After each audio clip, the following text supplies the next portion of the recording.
Capítulo LXI.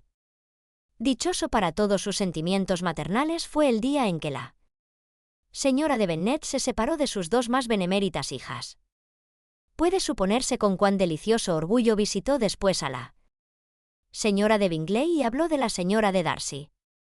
Desearía poder decir, en atención a su familia, que el cumplimiento de sus más caros anhelos con el casamiento de tantas de sus hijas produjo el dichoso efecto de tornar la mujer sensible, amable y cabal para toda su vida, más acaso fuera una suerte para su marido, quien no habría podido disfrutar de la felicidad doméstica en forma tan desusada, él, que, a pesar de todo, continuase nerviosa en ocasiones invariablemente mentecata.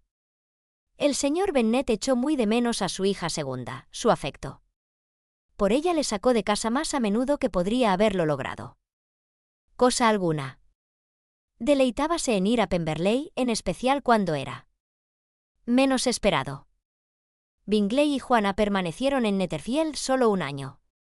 Vecindad tan próxima a su madre y a los parientes de Meryton no resultaba apetitosa para el fácil carácter de él ni para el amoroso corazón de ella. Entonces quedó satisfecho el deseo favorito de las hermanas de Bingley, compró un estado en un condado cercano al de Derby, y Juana e Isabel, como algo añadido a todos sus restantes manantiales de dicha, estuvieron a 30 millas entre sí.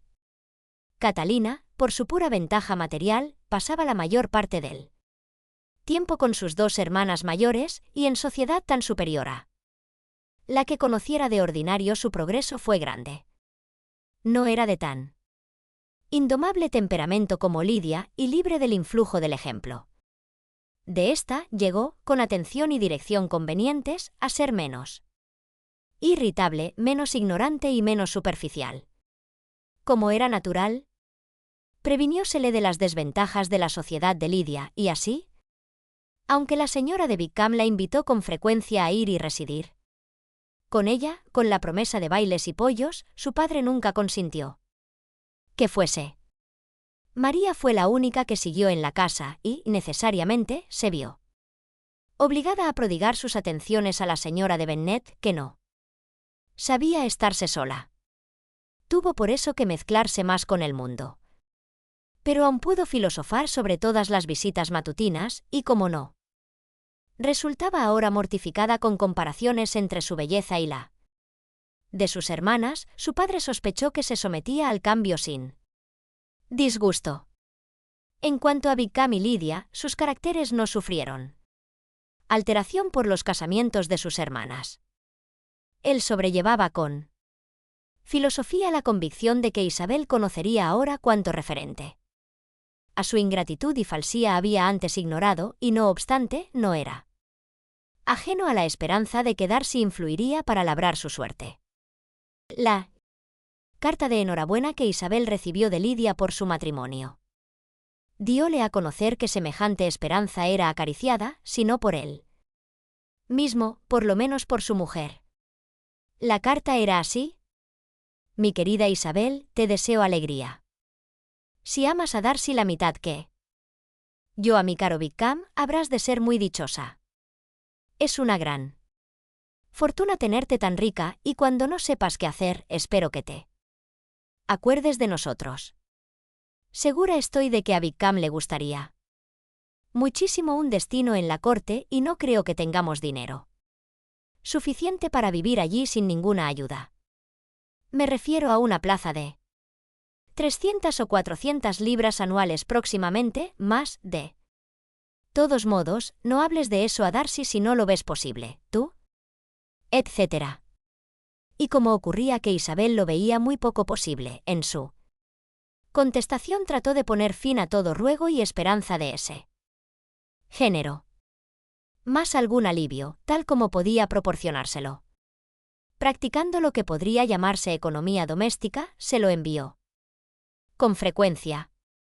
Siempre había sido evidente que ingresos como los de ellos y administrados por dos personas tan manirrotas y tan despreocupadas por lo porvenir habían de resultar muy insuficientes para su sostén, y siempre que se mudaban era seguro que Juana o ella recibieran alguna súplica de auxilio para pagar sus cuentas.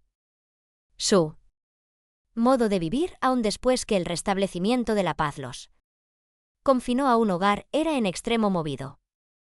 Siempre andaban cambiándose de un punto a otro en busca de estancia más barata y siempre gastando más de lo que podían.